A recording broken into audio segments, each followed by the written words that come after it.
Chapter 26. Weird is the new normal. Now come on, admit it. You started this book thinking what a load of old codswallop, and now I bet you'd love to come to stay in the Nothing to See Here hotel. No one really knew what to do after we'd watched Grogba vanish into the thorny jaws of Mrs. V, so we all plodded back to the wrecked reception hall and waited for someone to come up with an idea.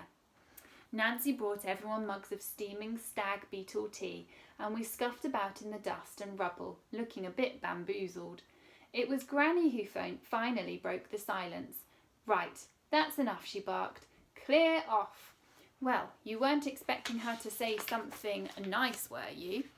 "My bunions need their bed, and I'm sick of looking at all your pukish faces."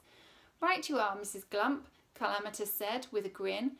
"This old scrunt is ready to smell the salty sewer air again anyway." He shouted orders to his crew, and in no time the squall goblins were boarding their ship and conjuring up another magical wave to wash them back down to the water's edge. I couldn't help but feel sad that the hero of my favourite books was leaving before I'd had time to get to know him. I watched as he clacked across the dusty tiles towards the blistered barnacle.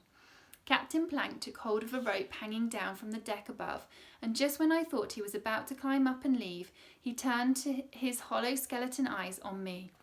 "Abraham would have been splendidly proud of you, my boy," he said, then beckoned me with a bony finger.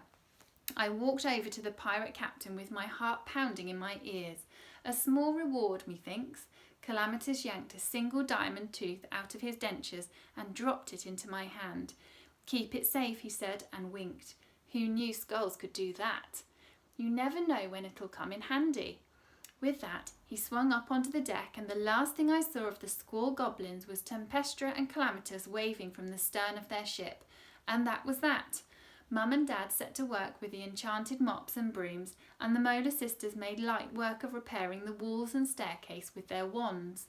Before I knew it, everyone was plodding off to bed, and it was almost as if Prince Grogba had never visited at all. Don't forget what I told you right back at the start. There's always some kind of mega drama happening at the Nothing to See Here hotel, so that was a pretty average day for me. Storms and messengers and ravens and parties and exploding boulders and parades and skinny dipping and plagues of hermit crabs and criminals and diamonds and pirates and heroes and skeletons and curses and battles and fireballs and the odd person getting gobbled up are all just regular stuff for the Bannister family. Here, where weird is the new normal. Still fancy coming to stay?